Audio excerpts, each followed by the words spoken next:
Welcome back to On the Clock, our show about making the moments matter. I'm your host, Elisa Gums.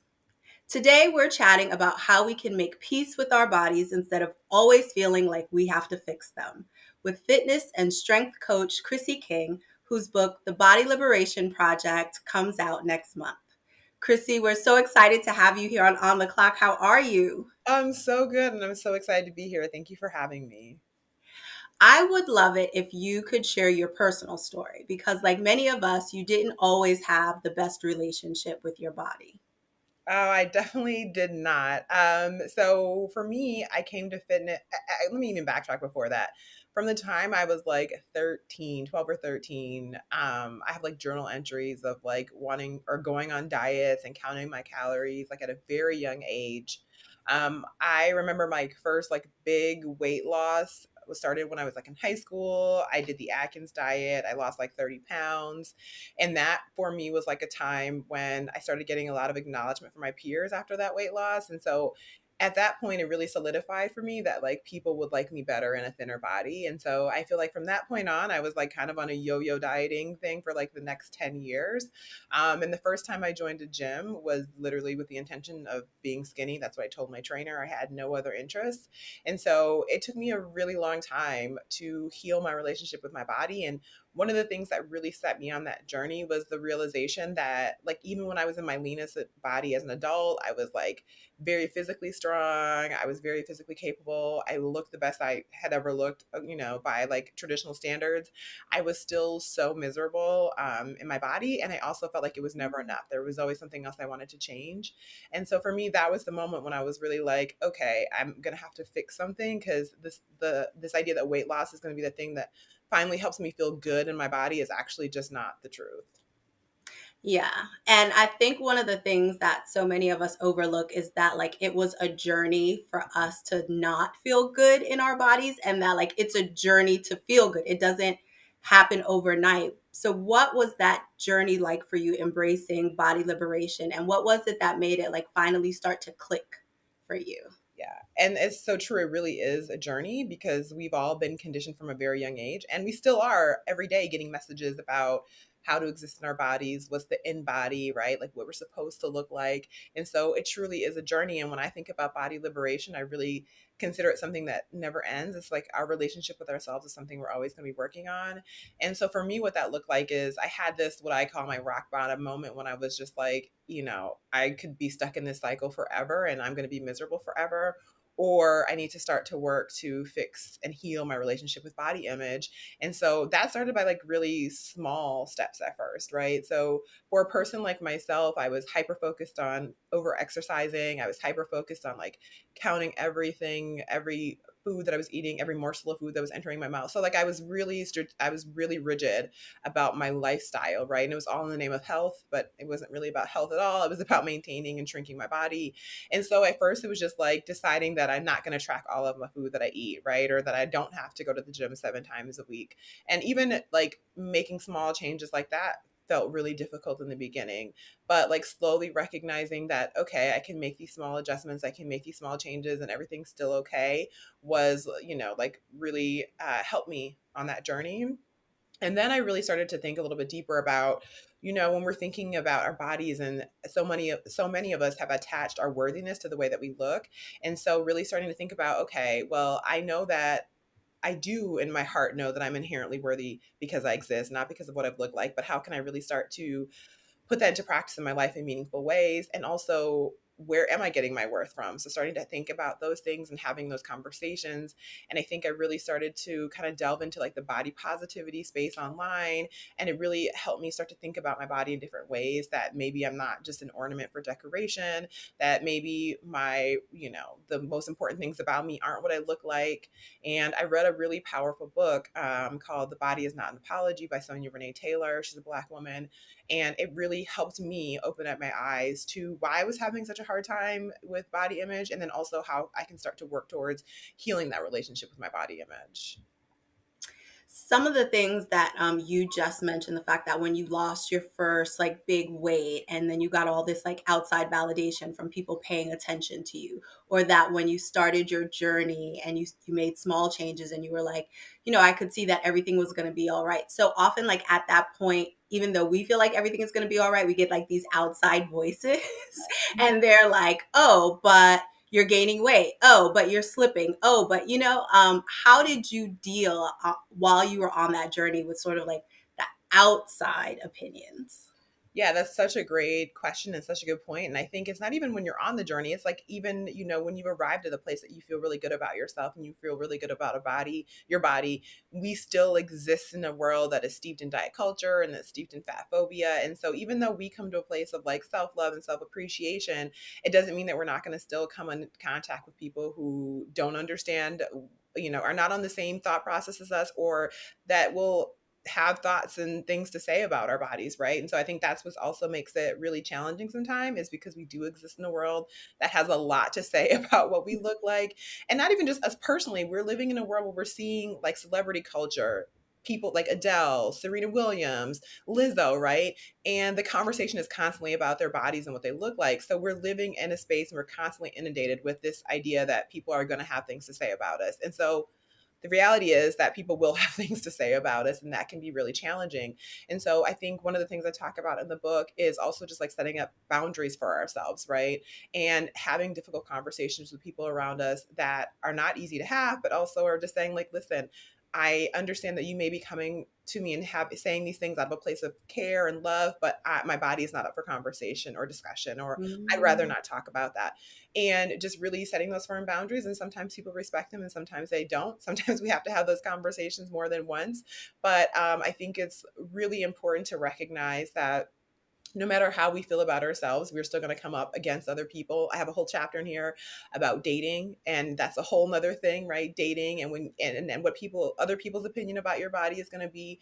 So these are some things that we're always going to have to continue working through. And why I always say that like our relationship with body and body image is something that we have to continue working on every day. It's not like a once and done thing, because we're continually going to be inundated with messages that tell us we need to fix something about ourselves. I think the first time I heard the phrase no is a complete sentence, like it got stuck in my head and I was like, I'm going to use this forever. I am now going to use my body is not up for discussion forever. Like that is a sentence that I need people to internalize. Oh, I And love like, that. yes. So it really resonates with me how you make the connection between being obsessed with making our bodies smaller and how that can also manifest as making our voices smaller or making our presence smaller. Now you empower people to stop shrinking and to start taking up space. Tell us about the work that you do. Yeah, this is such a great question. I think for so many of us, right, we have been taking up less space in our bodies physically, but just like in life in general. And I think especially for women, right, this can be for anyone. Gender, is not the end all be all, and gender is fluid. But I think that especially in the world, women get this messaging, right, like don't speak so loud, quiet down, like stay in your place. And we start to internalize that in so many ways, and we really start to like try to make ourselves acceptable to whatever we think the social norms are and social conditioning that we receive. And I think for me, one of the things I realized is that when I really let go of this, when I came to this place of liberation for my body, it really freed me up to start thinking about other areas of my life and where I was playing it small in other areas of my life. And like when I realized that liberation was possible in my body, and I was like, oh, well, liberation is possible in anything, in any area, in any arena of my life. And so I really encourage women in particular to really to take up space in our lives and to stop thinking that we have to follow the traditional standards of what people think we should do. I am child free by choice and intend to stay child free by choice. And that wasn't even a decision that was easy to talk to my family about or easy to talk to my partner at the time about, because people societally expected me to be like, okay, these are the next steps. These are the things you do. And so it does not have to be about children. It doesn't have to be about anything, but whether it be in your career or what you really want for yourself or how you want to express and how you want to live the lifestyle that you really want to create for yourself, that we can really set ourselves free and start to have those discussions, really just with ourselves first, to think about what is it that I really want to do, and how have I been playing small, and how can I start to just shed all those ideas that other people have for me and start to live in a way that feels true and authentic to who I really am. Yeah. It sounds so like such a simple statement, but it also sounds pretty radical. But the basis of that, what you teach, is that bodies come in all different shapes and sizes because they were designed that way. Mhm. Why is that so difficult, like a concept for us to accept? Yeah. Oh my gosh. And you're right. I always like want to remind myself, or when I'm talking about these things, that nothing I'm saying is like this simple thing. It actually takes a lot of work and a lot of courage, right? And a lot of really hard decisions and tears and all the things, right? It's complicated and it's nuanced. But I think when it comes to bodies, it's so interesting, right? Because we can look around the world and we can see that some of us have brown hair, some of us have blonde hair, blue eyes, green eyes, tall, short, skin color variations. And we readily accept that as genetics, right? Like, of course, we all look different. But then for some reason, when it comes to bodies, we have been ingrained with this idea that all bodies are supposed to be thin, right? Or that's the idea that we should be all like striving for. And the reality is that every single one of us could eat exactly the same, we could exercise exactly the same, and our bodies are still going to look different because they were created to look different. And that is genetics. And so I think it's so hard for us to accept that reality, again, because we live in a society that is really steeped in diet culture, right? And it's also designed for preferential treatment for people in thin bodies. And so we're like, oh, this is it. We think about everything from the way like airplanes are designed to the way that clothing is designed, and like just the lack of inclusivity in some of these industries. And so it becomes really clear to us that of course we think we all should be thin because the world is designed for thin people, but it's not really the way that we're all supposed to be. And I know that's like a hard pill to swallow, because like diet culture, fitness culture tells us, right, if you just work out and if you just eat right and if you just do the things you're supposed to do, you too can have a thin body. But as someone who had to do these really drastic things in really unsustainable ways to maintain a thin body, I can tell you that all of us were not Mm, designed to be thin, and that a lot of us are putting our bodies through havoc trying to attain this ideal body. And then also, there's the added pressure that societally we have this idea that thinness equals health. And so if you're not in a thin body, that means you are unhealthy. And so we're also fighting against that narrative as well. yeah. You've mentioned diet culture a couple of times. I don't think people even realize how diet culture has seeped into their thinking. I mean, we went from like New Year, New You just a couple of months ago into like getting our bodies summer ready now. And that's just the tip of the iceberg. Can you break down diet culture and the damage that it's doing? Yes, that's such a good question. And I'm so thankful you asked that, because, again, I talk about these things as if like everybody just understands what they are. But diet culture really is a set of systems and beliefs that really upholds thinness as the way that we should be. But it's also more than just the way that we should be. It's like this moral virtue ascribed to being in a thin body, right? That means that you are more responsible, you are more desirable, you have you're just like the preferential way to be in the world. And the way that it operates is that it really demonizes food. It demonizes our relationship with how we even view food, like the pleasure of eating. It really makes it about what things are good and bad. It really highly functions on this idea of restriction, of seeing exercise as only a means to control our bodies, to lose weight. It completely forgets about the idea of joy for movement, just like moving our bodies because it feels good Mm, and because we enjoy it. And so it really and so damaging to us, because it really puts us in this very negative relationship with just number one ourselves, right? Because we're viewing this idea that someone else outside of us knows how to tell us to eat, how to move our bodies, how to be this person that we're supposed to be in this world. And it's especially harmful for people that live outside of the Eurocentric standards of beauty, right? So we're thinking about fat folks, trans folks, BIPOC people, anybody outside of that standard.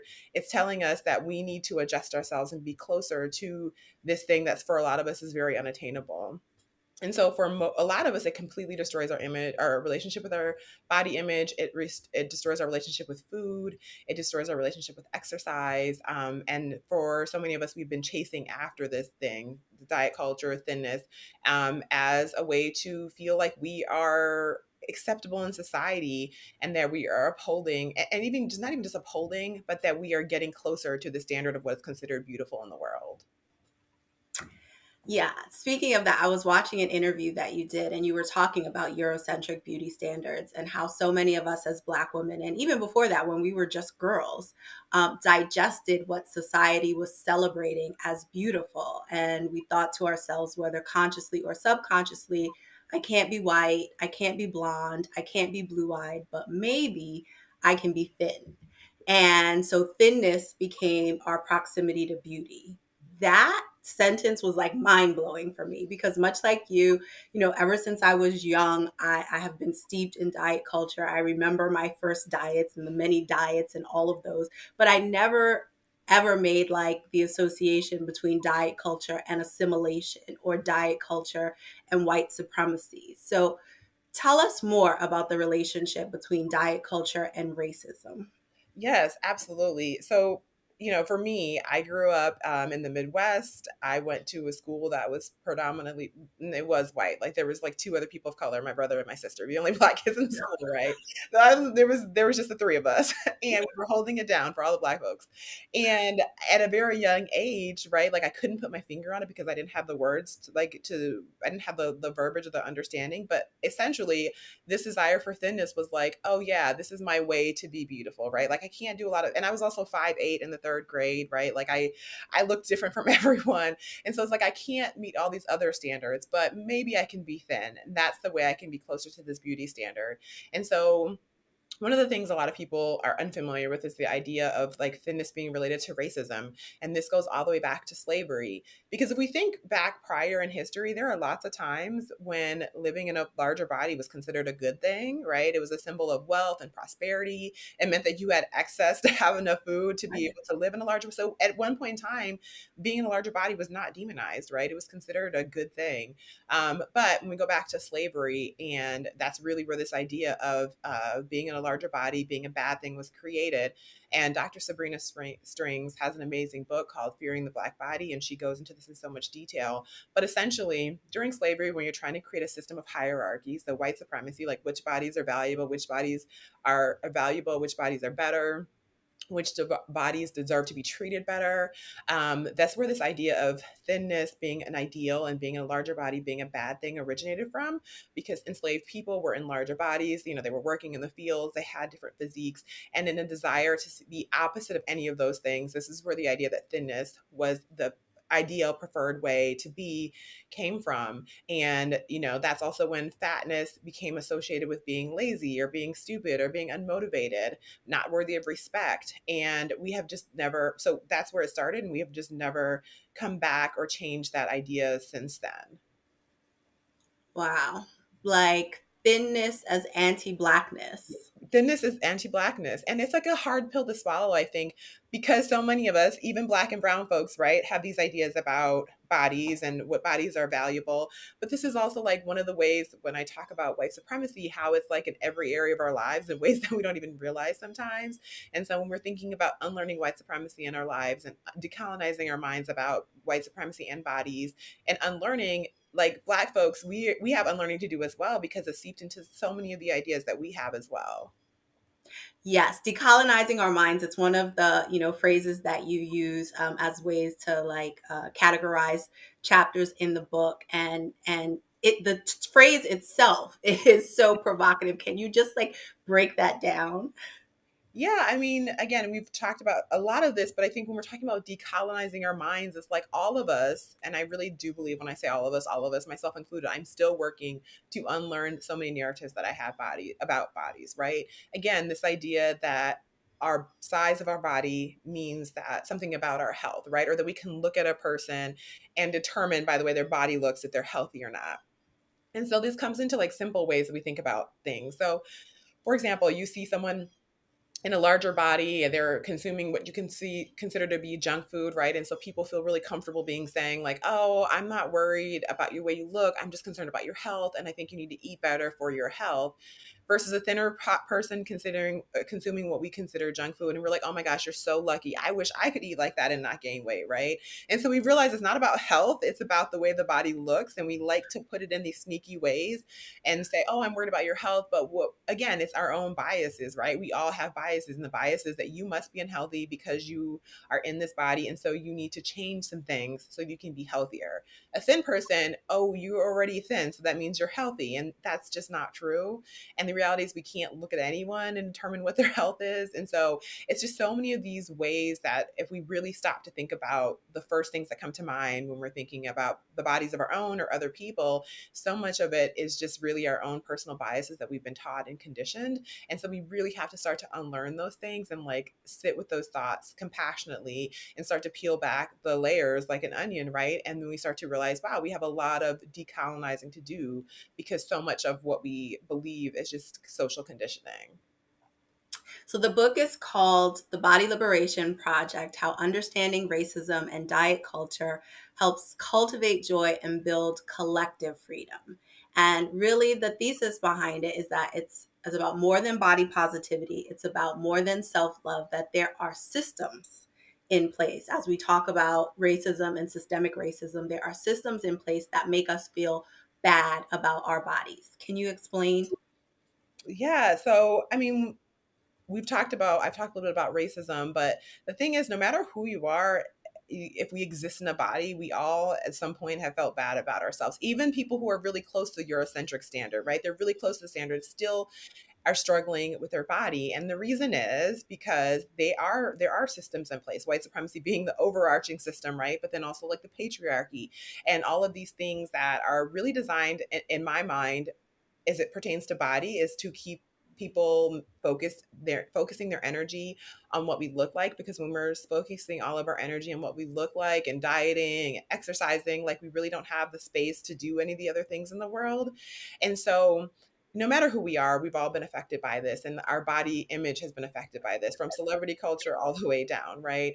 And so when we're thinking about dismantling systems, it's like dismantling the system of white supremacy, dismantling, thin privilege, right? For those aren't familiar with thin privilege, is this idea that living in a thinner body, there's certain privileges that come with that, and like the ability to operate in the world without ever having to think about the size of your body. For example, I was at a restaurant. I live in Brooklyn. I was at a restaurant the other day and I sat down at this table and the seats were so close, the tables were so close to each other. I was like, someone in a larger body wouldn't even be able to like navigate and get through to sit on the other side of the booth. And it's things like that that we don't think about sometimes if that's not the experience that we're having in the world. And so when we are talking about collective liberation, right, and how are we all able to be free and exist in the world, it's about changing all of these things in place so that all of us truly do have the ability to exist in the world free of harm, to feel good in our bodies, and to be able to really come to a place of acceptance and love for ourselves. And one of the other things I talk about in the book is this idea that like self-love is the answer to all of our problems. And while I think self-love is so important, and I talk in detail about how I want us all to like really fall in love with ourselves, it's also so important to note that as much as you love yourself, um it does not mean protect you from systemic harm.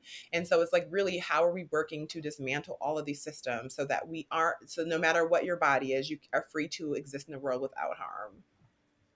One of the systems that you're trying to change is the wellness industry. You have some very valid critiques.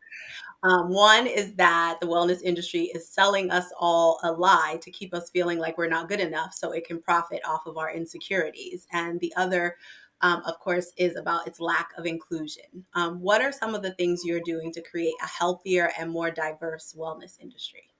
Yeah, so I think the wellness industry is supposed to make us feel well in theory, right? But unfortunately, for a lot of us, that hasn't always been the experience. And so I think, talking about diversity, equity, inclusion in the wellness space is really important. And that's a lot of the work that I do, and really helping people to think about DEI in the wellness space in actually like applicable ways.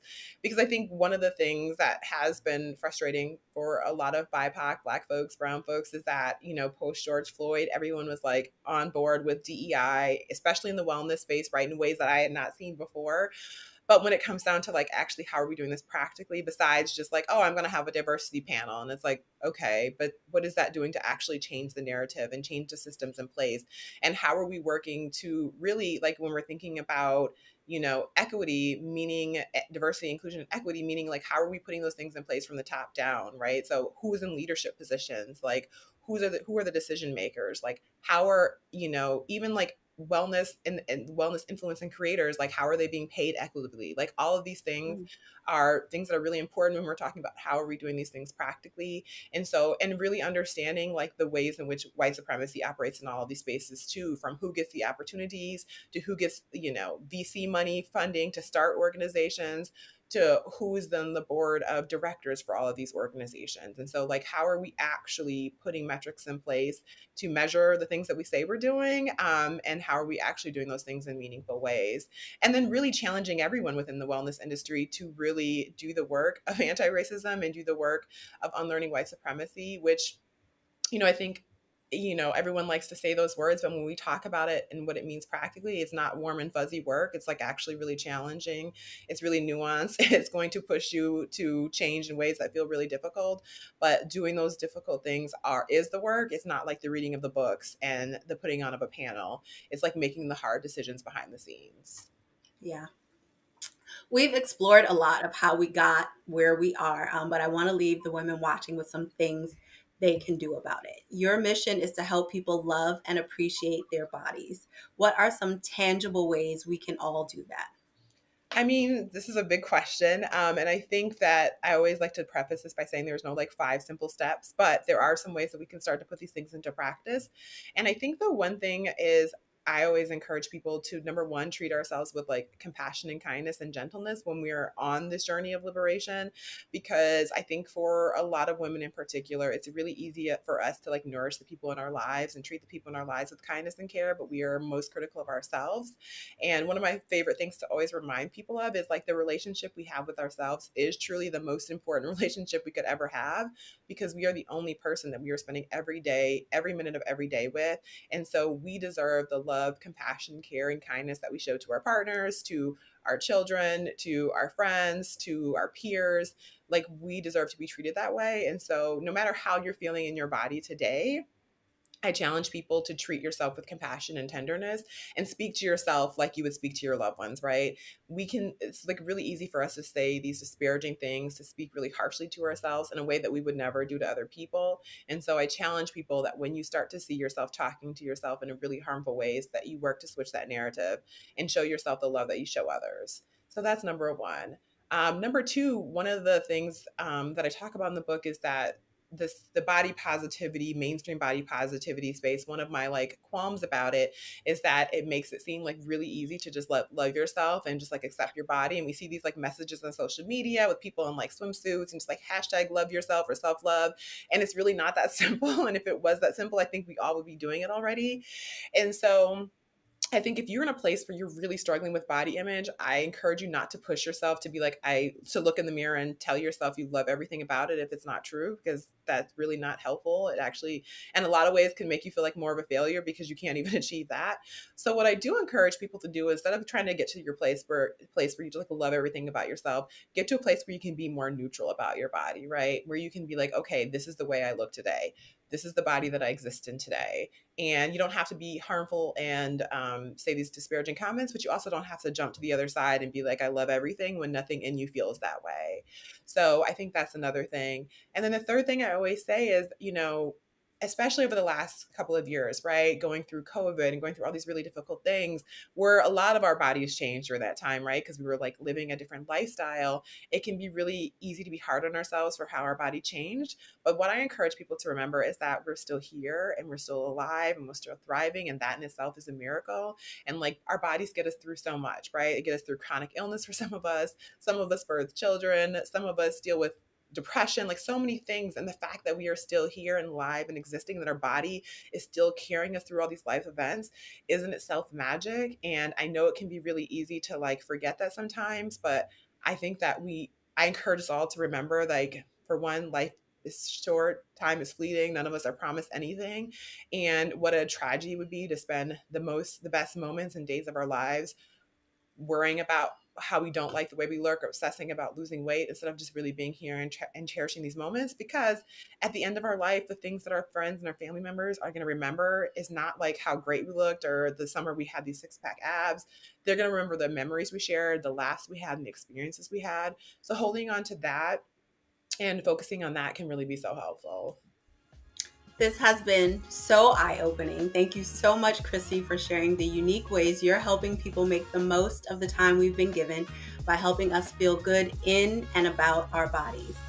And thank you all for watching On the Clock. We'll see you next time as we continue to talk about working with purpose and living with passion.